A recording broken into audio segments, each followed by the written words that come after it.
Good day. So in this video, I'm going to show you two examples of nonlinear programming or constraint optimization in the context of multivariable functions. So we have the case of the utility maximization problem and the cost minimization problem. The thing about these two examples is that it's not your generic mathematical functions wherein you need to verify whether the first order conditions are indeed the global optima or the local optima.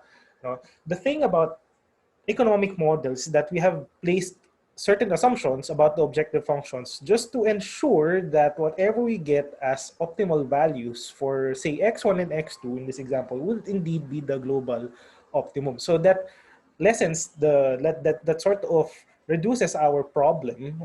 So we don't need to verify this any further. Of course, you can, right? You just have to refer back to the assumptions regarding, say, the utility function, the cost function, and in this case, the production function, to verify whether the solutions from the first order conditions that we'll be getting are the global solution. So in our lecture slides, you already have the criteria to check whether the candidate solutions are indeed the optimal solutions. But in the next couple of courses that we're going to take, especially microeconomic theory, uh, the assumptions are already in place to ensure that whatever you get from this first order conditions will be the true solution. So it makes our jobs a little easier, right? So what I'm going to show here are just the mechanics, all right? Just the mechanics on how to solve the solution, or how to solve for the optimal solutions of this constraint optimization problem,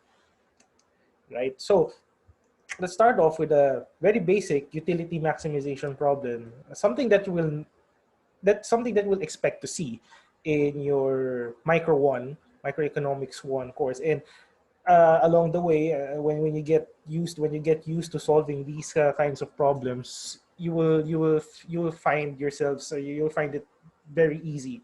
You will soon find out that it's actually easy to solve utility maximization problems, and in fact, you will have a sense of what the solutions, what is the form of the solution in this case. Oh, by the way, this functional form, and maybe you have seen this in a couple of videos already, this functional form is called your Cobb-Douglas function.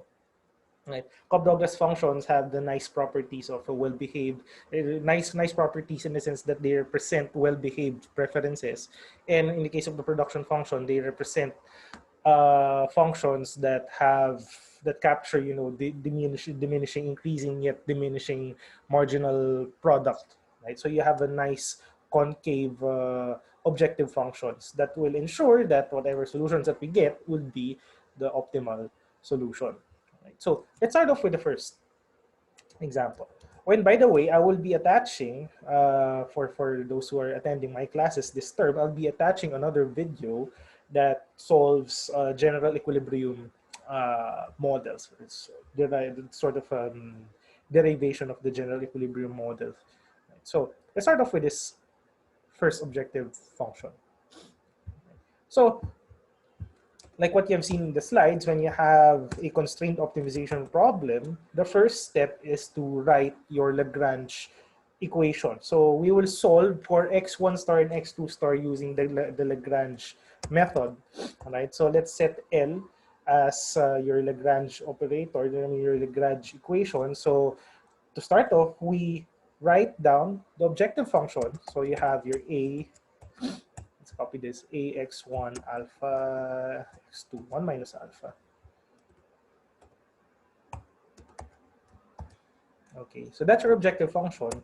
And then let's add the constraint. Now, in some textbooks, you would see that the Lagrange operator, or the Lagrange term, let's denote that as small lambda, right? Could be either positive or negative. Now, it depends on how your constraint looks like. So if your constraint looks like the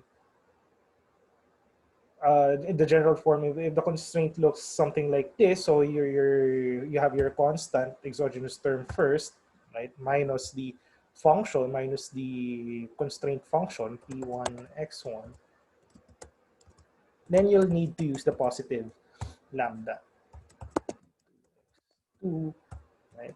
But if the function is placed before the exogenous parameter m, right? If this goes first, right? If this goes first, or if you plug in this equation directly, if this goes first, then lambda must be negative. So the direction or the sign matters in this case. So this is your Lagrange function. Okay. Now just have to take the FOCs. So the first order conditions, right? First order conditions requires us to get the order derivative, first order partial derivatives of L with respect to x1, with respect to x2, and with respect to lambda. So we have three equations. We're gonna have three equations. So that's gonna be, let's start with the first one. So we have lambda or partial L with respect to partial of x1. And needless to say, we're gonna set this equal to 0, like in the case of the single variable optimization, right? So we set this equal to 0, so you have a alpha x1, alpha alpha minus 1, then x2 is treated as a constant, so needless to say, it's just gonna be 1 minus alpha, right? It's just gonna be 1 minus alpha minus lambda e1. Set this equal to 0, right? So we take the derivative of the constraint with respect to x1, you're left with negative p1. Multiply that with lambda, you have negative lambda p1. So in other words, you're sort of constraining, sort of this lambda multiplier. If this is positive, if this is non-zero, it just means that basically your attempt to maximize your utility by selecting the x1, that will give you the highest utility will be constrained by the price. It's constrained basically by the price of that good. Right? So it's gonna pull you down. Basically, it's not gonna allow you to reach any level higher than the price of the good that you're purchasing. All right. So that's for x1. Now we'll do the same for x2. So you have the partial of L Lagrange with respect to the partial, with respect to x2, right? And you're gonna see something symmetric. So it's gonna be alpha 1 minus a1 minus alpha, right? x1, nothing happens to x1 because it's treated as a constant, right? x1 alpha, so x2, just to avoid confusion, maybe you could just write 1 minus alpha minus 1. Oops, minus 1. Right? We will rearrange that later on. And minus lambda p2.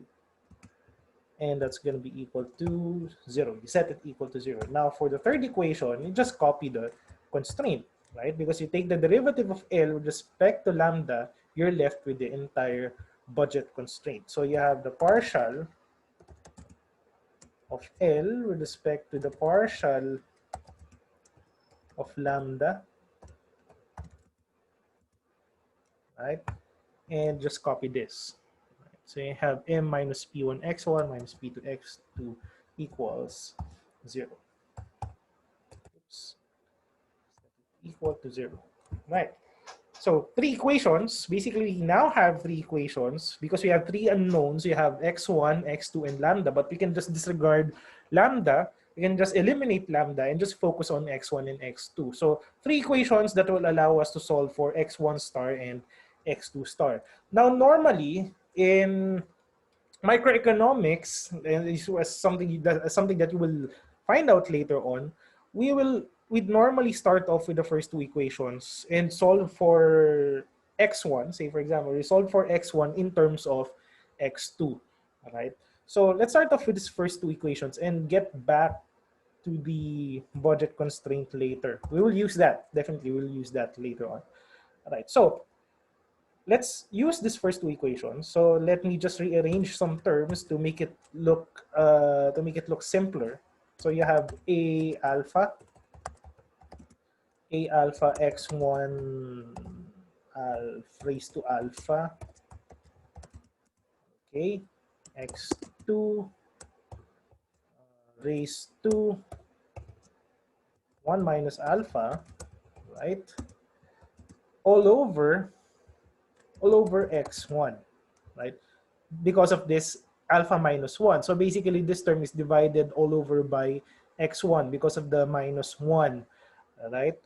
Then transpose lambda p1 on the right hand side, and you now have lambda p1, right? Now same goes for x2, right? x2 becomes a denominator, right? x2 becomes a denominator, right? And this just becomes 1 minus alpha, power rule in calculus, right? So rules of differentiation, and you transpose lambda p2 on the right hand side, and then you have lambda p2, right? Now, having this expression, let me just copy this again. Now that you have this simpler expression, what can you cancel out? It turns out that you can divide the first equation by the second equation, and this cancels out. Lambda cancels out. The entire utility function cancels out because see here, you have a, you have x1 alpha, you have x2 1 minus alpha. They cancel out, and you're left with this expression. We're left with this ratio. So you have alpha x2 all over 1 minus alpha x1 equals, the lambda cancels out. So you have p1 over p2, right? What does it tell you? It basically brings you back, if you already have background in economics, this actually brings you back to that notion that at the optimum, the ratio of the marginal utilities, so this terms in the numerator, in the denominator, are the marginal utilities. And the ratio of the marginal utilities is called the marginal rate of substitution. So at the optimum, it tells you that the marginal rate of substitution, i.e. the ratio of the marginal utilities, is equal to the price ratio. It brings you back to that graph, where in the budget line is tangent with the indifference curve, right? So the budget line, whatever, you're basically consuming at the boundary. You're basically consuming at the boundary, and at the point where you are, the budget line is tangent with the indifference curve. Right? So this is that condition. And mu2 over mu1, right, is basically mu1 over mu2. Mu1 over mu2 is basically p1 over p2. Right? Now, as mentioned earlier, we normally solve for x1 in terms of x2. We derive the function of x1 in terms of x2. And that's going to be helpful because we're going to need this. We're going to need this expression, plug it back in the budget constraint to solve for x2. Right? So x1 here, based from this expression, x1 is practically equal to alpha 1 minus alpha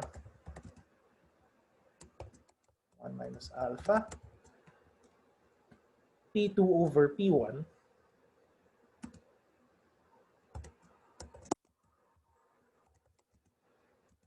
p1 x2, right? And you know that your answer, or you will know that you're going towards the right answer if you notice that if the intuition is still correct. So in this case, this is the demand function. This is the incomplete because we're still gonna solve for x2, but this is actually the incomplete demand function for x1. And what does it tell you? What does it tell you? It tells you that, well, if x1 is a normal good, right? If x1 is a normal good and ordinary good, right? An increase in P1 will definitely reduce the demand for x1. If, say, the price of P2 increases, right, the demand for x1 will increase because there will be some sort of substitution. So it turns out that our intuition is still correct, and we're going towards the right direction. So now we're gonna plug this, right? We're gonna plug this after solving for x1 in terms of x2. We plug this back in the budget constraint. So let's set this aside, and we know that the budget constraint is equal to P1 x1 plus P2 x2 equals m, right? We already know what x1 is, so it's just a matter of plugging this x1 in the budget constraint. So we have P1, we have a bracketed term here, just copy this, right? Plus P2 x2 equals m, okay? Now P1 cancels out, so this P1 is omitted or this deleted, and you end up with a simpler expression, which is alpha 1 minus alpha, okay, P2 x2 plus P2 x2 equals m. Now notice that I can factor P2 x2 out. I can factor P2 x2 out. So let me copy this. If I factor P2 x2 out of the bracketed term, I'll get alpha over 1 minus alpha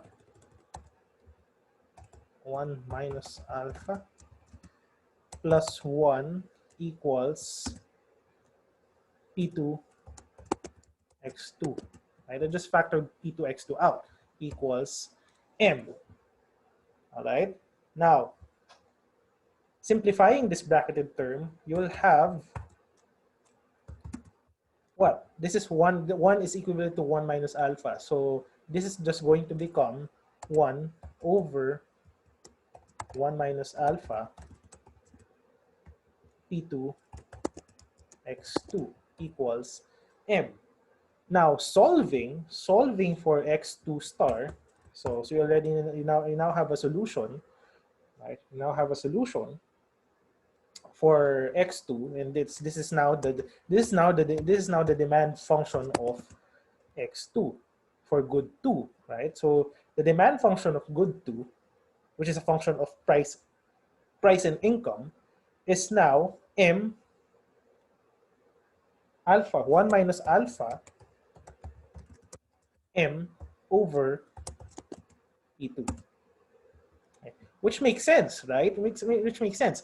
As P2 increases, your demand, as the price of good 2 increases, the demand for good 2 will decrease. As your income increases, your demand, of course, for good 2 will also increase. Right. Now, let's plug this back. Let's plug this back in your x1, in your good 1, demand function for good 1. So the demand function for good 1 is given by P2 over P1, sorry, alpha over 1 minus alpha P2 over P1, P2 over P1 times x2, right? Now, we already know what x2 is, so we just have to plug this back in x2. So x1 star is equal to alpha over 1 minus alpha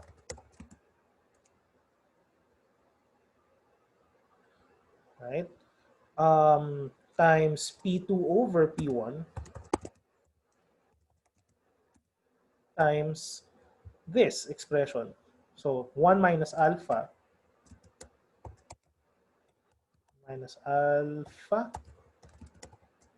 over alpha m over P2. All right. Now, notice that we can cancel terms, right? We can cancel P2, we can cancel 1 minus alpha, and therefore, x1 star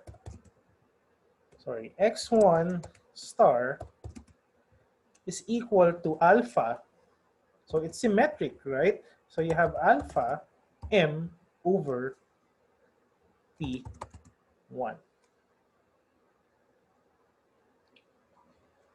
You have alpha m over p1.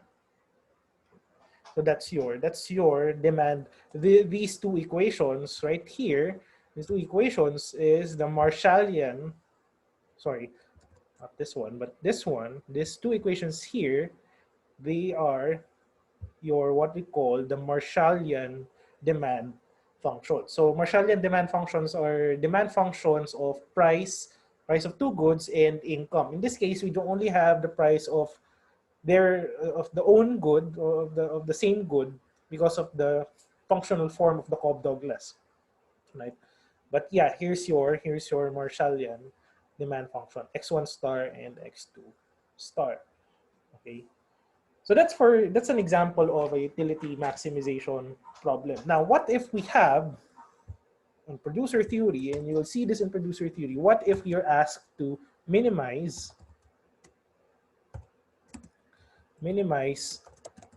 the cost function, right? So you're asked to choose the level of inputs, W1 X1 plus W2 X2. You're asked, in this second example, you're asked to minimize this cost, but subject to an output constraint, meaning you can only produce, or you should be producing, given that you're going to minimize this cost, but you should be able to produce this particular level of output. So this is going to be x1 alpha, same functional form, without the a, of course, x2 raised to 1 minus alpha equals y. So minimize the cost subject to an output constraint, meaning your firm should produce this much. What then should be the combination of x1 and x2, inputs 1 and 2, that will allow you to operate at the minimum possible cost, lowest possible cost. So let's set up our Lagrange. So the Lagrange will be your W1 x1 will be your cost function, W2 X2. You can imagine X1 as labor, you can imagine X2 as capital, and W1 and W2 would be your input prices. We have lambda. So regardless whether you're maximizing or minimizing an objective function, the premise is still the same, right? So you have the parameter minus the constraint function. So that's going to be x1 alpha x2 1 minus alpha. So that's your output constraint. Okay. Now solving for the FOCs, right? First order conditions, Kylo would be so proud. First order condition would be the partial of the Lagrange with respect to input 1, right? So that's going to be W1 minus, right? Y will cancel out, but you'll still get the same marginal products here. So you have lambda times let's use a bracket here, or maybe not. Let's just eliminate bracket. So you'll have alpha, and maybe we can go straight to rearranging the terms. No? So you have alpha x1 alpha x2 raised to 1 minus alpha, right, all over x1, right? Because of the alpha minus 1, right? Take the derivative of this function, right? You'll get alpha x1 raised to alpha minus 1. That negative 1, that x1 raised to negative 1 is just x1. Set is equal to 0. Same goes for input 2. So I'll just copy this. Just replace the indices. So you have 2, you have W2, lambda is still there, but this becomes 1 minus alpha. Okay. X1 alpha, X2 1 minus alpha, this becomes X2 equals 0. And the third equation will just be the production function. So that's going to be the partial of L with respect to the partial of lambda. Partial of lambda, right? And that's going to be the production function. Just going to copy this here. Right, and we're going to use that third equation later when we solve for the input demand function. So our goal here is to solve for the optimal inputs, optimal level of inputs as a function of the input prices and the desired level of output, which is given by y. Now, we'll use the first two equations again, as usual. We'll use the first two equations, okay, and then solve for x1 as a function of x2. So simply, you'll get some way when you transpose this second term on the right-hand side, divide or take the ratio of these two equations, you'll get W1 over W2 equals alpha x2 over 1 minus alpha x1, right? Which of course translates to an input demand function for x1. By rearranging terms, x1 star, later on that's going to be a star, it's going to be equal to W2 over W1, right, times alpha over 1 minus alpha times x2. Of course, it doesn't end there because we need to plug this. We still need to plug this back in the third constraint, or sorry, in the third equation, third FOC, right? In order to solve for x2 in terms of W1, W2, and y. Okay, so let me just copy this. Copy this. Okay. Now our output or production function is given by y.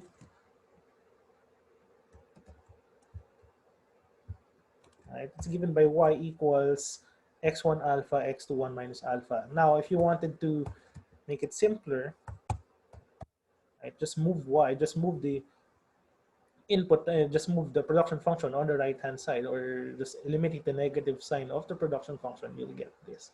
Now, given this production function and given this input demand function, we'll just plug this here, and we'll just plug this back in the production function. So you'll have let's copy this. W2 over W1, A over 1 minus alpha over 1 minus alpha times x2 raised to, don't forget this is raised to alpha. The entire expression is raised to alpha, and you have x2, which is raised to 1 minus alpha. Okay. Yeah, the parenthesis here to make it look elegant, and you have y. Okay. Now, look closely, and I can factor this. I can factor this x2 out, right? And factor this x2 out, and you can leave this bracketed term behind. You can leave this bracketed term behind. I'll just remove x2, and x2 is basically 1 minus alpha plus alpha, right? Because when I factor this out, when I factored x2 out, that's x2 alpha, multiply this with another x2 term, and you'll get this expression. Now, 1 minus alpha plus alpha is just 1, right? So you now have x2, right? Let me just copy this. Oops. All right, copy this. You now have x2. Actually, you now have x2 star. Right? You just delete this. This becomes x2 star. You have y, and dividing both sides by the bracketed term, the optimal input, let me copy this entire expression, the optimal input demand or optimal quantity of x2, input 2, optimal quantity of input 2 is given by y times W2 over W1 raised to negative alpha. Doesn't really make sense at this in this format, right? So what you can do is you can distribute this exponent. Take note that this is not a binomial, this is not a sum. So you can easily distribute this exponent inside this bracketed term, right? And this actually translates to, so the input demand for good 2 is given by y times W1 over W2, 1 minus alpha over alpha, right, raised to alpha.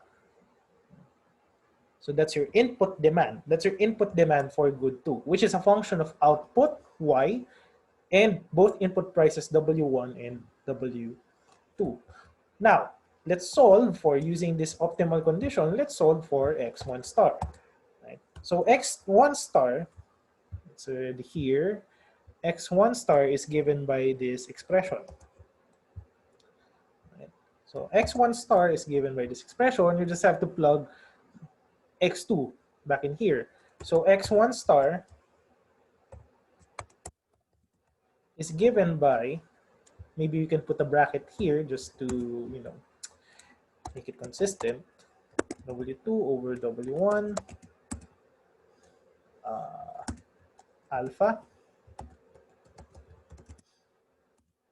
over 1 minus alpha, okay, multiply that with y times 1 minus alpha,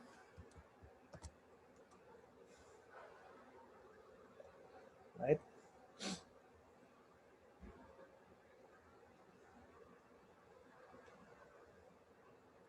Okay.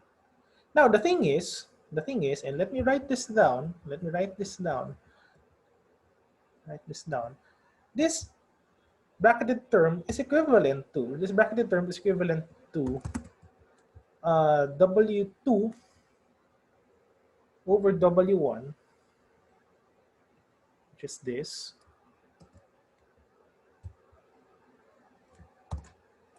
Oops.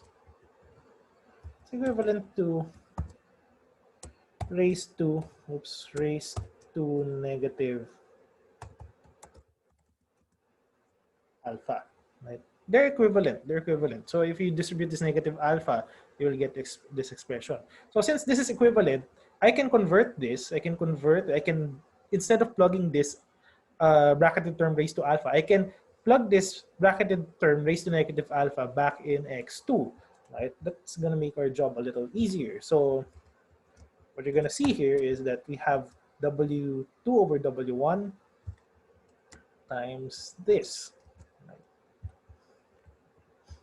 So notice that the base of the exponents are actually identical. So we can multiply this, right? We can multiply this, and this is essentially going to become x1 star.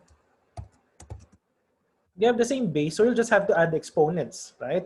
Adding the exponents, you'll have W2 over W1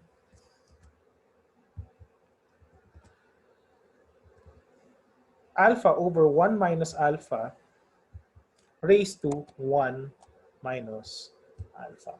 So this and this are the optimal input demand function. There are the input demand functions for this objective, for this production, for this cost function. Right. The firm will reach its cost minimum, right, when they select their inputs based on this optimal, based on this optimal demand, based on this input demand, right? Now, of course, if you want to, you can plug this back in the cost function, and that will yield the that will yield the cost function of the firm as a function of output and input prices. Right? So that sums up our short tutorial on how to uh, solve nonlinear programming exercises. Right? So in the next video, maybe we'll just tackle some other examples involving other cases of optimization.